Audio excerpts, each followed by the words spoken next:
kita lanjutkan kembali perbincangan. Bung Margarito, tadi disampaikan oleh Bang Supratman Andi Adgas bahwa ini kan sudah sebenarnya dikunci, di undang-undangnya sudah jelas. Wacana untuk rencana menjadikan Jakarta sebagai ibu kota legislatif juga nggak bisa juga, hanya sekedar bahan diskusi aja bisa. Nah, tapi dengan kondisi sekarang DPR bilang ya silakan pemerintah duluan, DPR tetap di Jakarta. Tapi itu begini, gimana roda pemerintahan akan berjalan seperti apa nantinya? Tapi begini, ada problem loh di undang-undang IKN itu. Apa itu? Dari segi konstitusi ya. Negara ini bernama negara apa? Dari segi konstitusi loh ya. Anda cek Undang-Undang Dasar 1945, cek proklamasi kita, negara ini disebut Republik apa nih? Republik Nusantara kah kita? Atau Republik Indonesia? Itu problem konstitusi terbesar dari Undang-Undang IKN sekarang ini. Anda jangan salah loh dengan memberi nama Nusantara, ibu kota Nusantara. Di mana Republik Indonesia? Sementara nama Republik Indonesia itu bukan nama yang ditemukan di jalan-jalan. Bukan nama yang ditemukan dalam diskusi-diskusi terbuka. Tapi itu kan masalah teknis nama tidak. Saja. Nama itu disebutkan dalam Undang-Undang Dasar. Dalam pembukaan Undang-Undang Dasar. Begitulah Republik ini. Republik yang kita proklamirkan pada 17 Agustus 1945 itu adalah Republik Indonesia. Yang kita proklamirkan. Dan ditulis dalam pembukaan Undang-Undang Dasar. Sebagai Republik yang kita bikin itu. Nah Nusantara itu nama apa? Dari segi konstitusi loh. Tapi saya tidak ada urusan dengan politik-politik itu. Ya. Saya urusan dengan urusan saya dengan ini kan sudah diketok nih undang-undangnya. Pembahasan kita lebih ke sini nih Bung Margarito. Lebih itu satu soal. Bisa berjalan nggak kalau pemerintahnya di sana, DPR tetap di Jakarta gitu. Sabar. Pertanyaannya Anda sebagai orang tata negara ya, apa kebutuhan konstitusional untuk segera pindah besok dan lusa ini? Apa kebutuhannya? Apa constitutional necessity yang ditaruh di meja Republik ini yang dengan itu ada alasan secara konstitusional untuk segera pindah? Apa dasarnya? Nggak ada kok. Nggak ada. Dari mengapa? Nggak ada kebutuhan dengan segera. Nggak ada. Saya nanya ke Bung Des. Sekarang ini apa kebutuhan konstitusional? Anda bilang. Nggak gini, kalau misalnya ditanya seperti itu, ya kita bicara soal progres. Ya, kita bicara progres. Kalau misalnya tidak sekarang, ya kapan lagi? Kalau misalnya tunda-tunda lagi, ya harus menunggu apa? Nggak akan jalan-jalan. Nah, ada problem yang mesti kita selesaikan ya. Ini kan Dev baru bilang tadi Iqbal juga baru bilang ya, kita lihat VT-nya itu. Masih hutan tuh, bangunan masih baru dibikin tuh.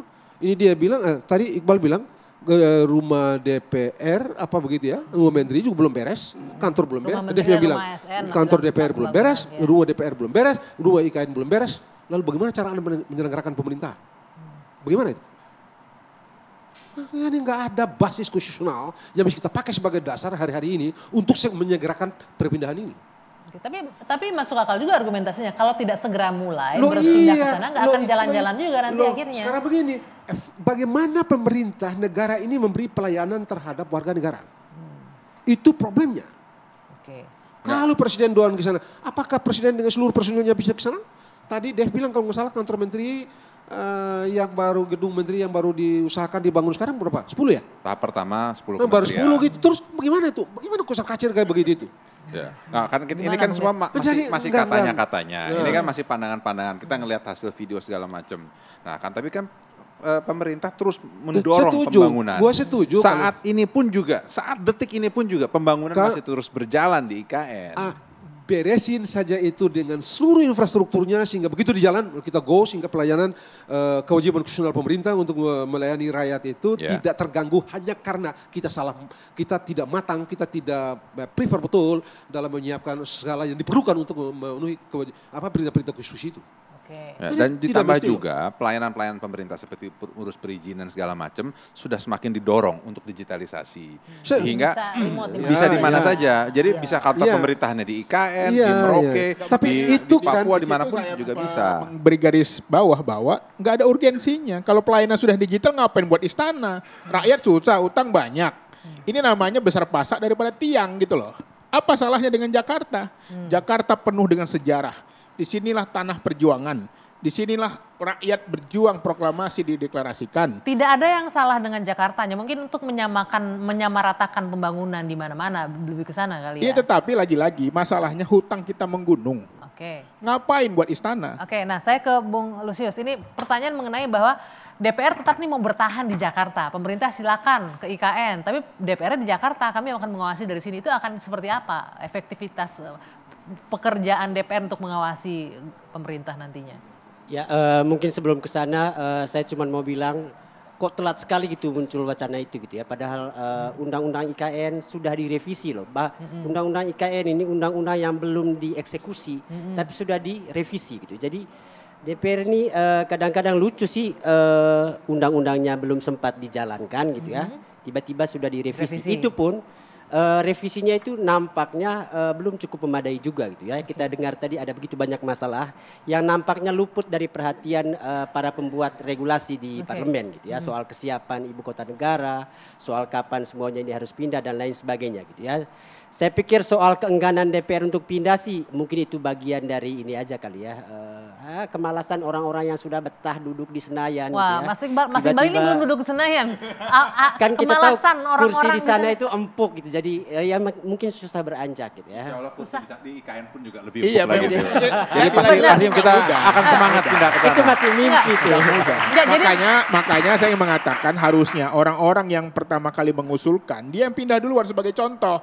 Jangan orang disuruh pindah tapi dia belakangan gitu loh. Sebentar, tapi ini menarik yang disampaikan Bung Lusius. Ini sebenarnya jangan-jangan hanya karena faktor kemalasan pindah ke IKN aja nih anggota DPR jadinya. Benar nggak begitu? Iya, ini kan masalah psychological behavior ya, perilaku manusia. Masalahnya apa? Untuk bisa pindah itu memerlukan waktu dan proses gitu loh. Nggak bisa karena mentang-mentang Pak Jokowi akan berakhir di bulan Oktober maka harus disegerakan. Nah ini nggak benar gitu loh. Bahwa seharusnya kalau Pak Jokowi mau selesai aja. Karena negara ini kan ada undang-undangnya, ada wakil rakyat yang mengawal gitu loh. Jangan memaksakan upacara harus di sana, harus pindah di sana, karena ingin hanya sekedar meninggalkan legacy. Tapi tidak tidak empati kepada orang yang berdampak kepada kebijakan itu. Bagaimana anak-anak ASN ini, bagaimana keluarganya, bagaimana istrinya. Mereka di sini saja masih nyicil. Kalau pindah ke sana mereka nyicil lagi. Berapa gajinya yang pemerintah berikan? Harusnya mereka dapat insentif yang sangat besar. Jangan-jangan pengen kayak ASN nih, minta bonus juga DPR pindah ke sana. Itu tujuannya. Ini harus dipikirkan gitu. Jangan kita hanya memikirkan diri kita sendiri, tapi kita harus memikirkan bagaimana anak buah kita di bawah. Oke, saya mau ke Bang Supratman. Bang Supratman, tadi Anda mendengarkan ya bagaimana tadi ada bahkan Bung Lusius bilang nih jangan-jangan DPR-nya aja nih yang malas untuk pindah ke IKN gitu loh. Pemerintah aja duluan sendirian ke sana. Bang Supratman, gimana ini? Dan kalau Bang Supratman kayaknya nggak malas deh dia. Satu, saya ingin tanggapi dulu yang disampaikan oleh Bung Margarito terkait dengan problem konstitusional terkait dengan penamaan Ibu Kota Nusantara. Sebenarnya nggak ada masalah soal itu, karena yang kita maksud itu adalah Ibu Kota Republik Indonesia itu adalah Ibu Kota Nusantara.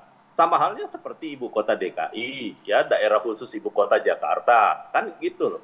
Tapi intinya bahwa Ibu Kota Negara itu pindah dari Jakarta ke Kota Nusantara. Itu yang pertama.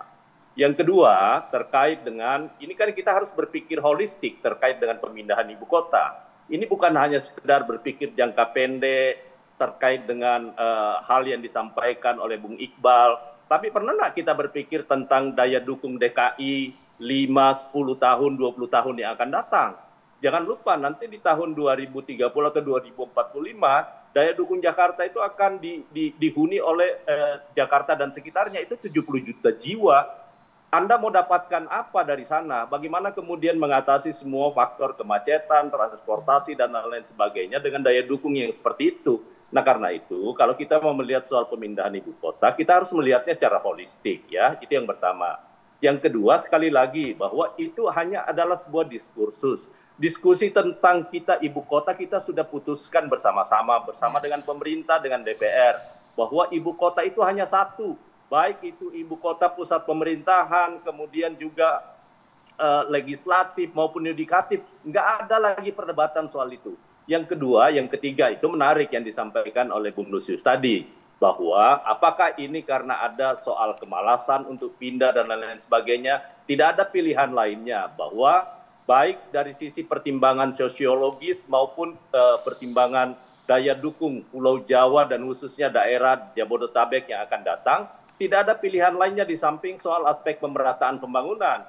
Nah karena itu bahkan kalau saya mengusulkan mungkin ada baiknya setiap 50 tahun atau 1 abad setiap kali kita merayakan Indonesia Merdeka, harusnya kita mulai lagi nanti pindahkan ibu kota mungkin nanti ke Papua atau kemana. ya setiap 100 tahun, mungkin. Sehingga pemerataan aspek pembangunan itu dan mobilitas orang itu semakin baik.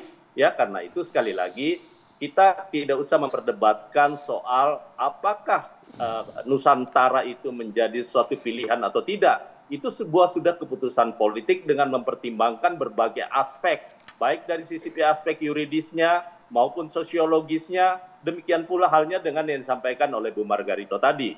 Nah, karena itu saya ingin menyampaikan satu hal, bahwa karena memang kesiapan kita, jangan lupa loh, ide tentang pemindahan ibu kota itu bukan dimulai dari Pak Jokowi. Bung Karno sejak pertama kali mendeklarasikan bahwa ibu kota begini, kita saya harus rasa, pindah, beliau sudah Anggi ya. Yang kedua, Presiden Soeharto juga sudah pernah mengusulkan untuk pindah ke Jonggol, tapi nggak bisa dieksekusi. Demikian pula hanya dengan presiden-presiden lainnya. Yang kita harus salut kepada Presiden Jokowi adalah keberanian beliau mengeksekusi soal ini, karena ini menjadi kebutuhan mendesak bagi Republik ini.